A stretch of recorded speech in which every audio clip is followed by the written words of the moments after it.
I'd rather be a really good one-term president than a mediocre two-term president.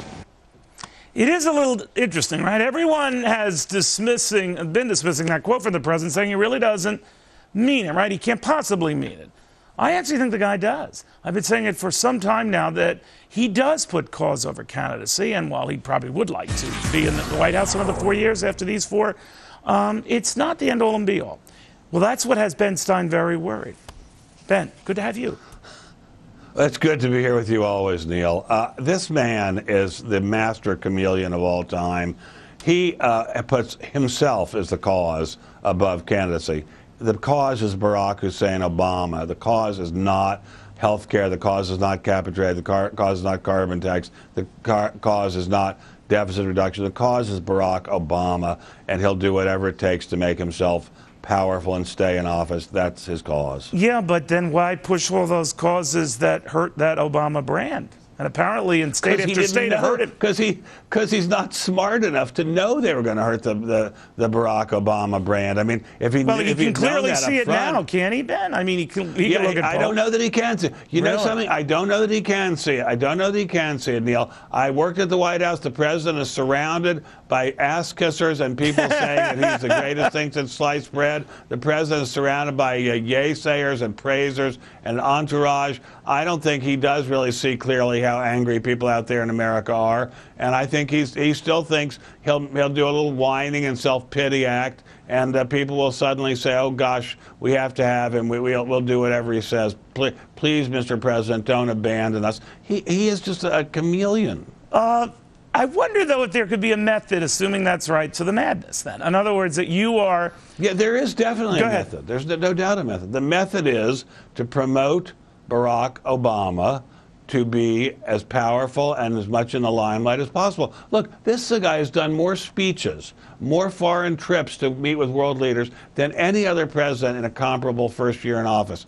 Why? He loves being in the limelight. He absolutely loves it. He thinks he's a gift from God. He's quoted in that new book, Game Changer, saying, "I think I have a gift." He thinks he is a gift, and he wants to put himself in the public limelight as much as possible. Look, that does not differentiate himself. Don't all presidents. I know you work for some of the more mercurial ones. Richard Nixon comes to mind. Maybe he didn't love the limelight, but he certainly didn't, steer away from it. No, you're so right, Neil. Politicians love the limelight. We all love the limelight. I love the limelight. You love the limelight. Here we are in the limelight. But no, see, that assumes, Ben, that assumes that we're caught up in shallow things. By the way, how's my tie? No, but go ahead. The extent of his love of self is simply spectacular. The amount of times he has gone on national TV, the amount of times he has thrust himself forward in the national spotlight is unprecedented. There is something going on in this man's head that is quite unusual. Here's my final crackpot theory. You could dismiss it as you will, because you're a very smart guy, and you're no, going I'm to. not that smart. I'm just playing. Dan, I'm saying this. I think that if he gets a lot of what he wants on health care, even, trimmed down from what he wanted, and stimulus and some of the cap and trade, which might be going away anyway, but by and large, he gets a lot of the big initiatives which could change the structure of our government maybe for decades to come, and he's limited to one term. That's a hell of a term. It might not be everyone's cup of tea, but better to have that in one term, even if it risks not getting a second one, because you will have structurally changed things a la FDR in one term.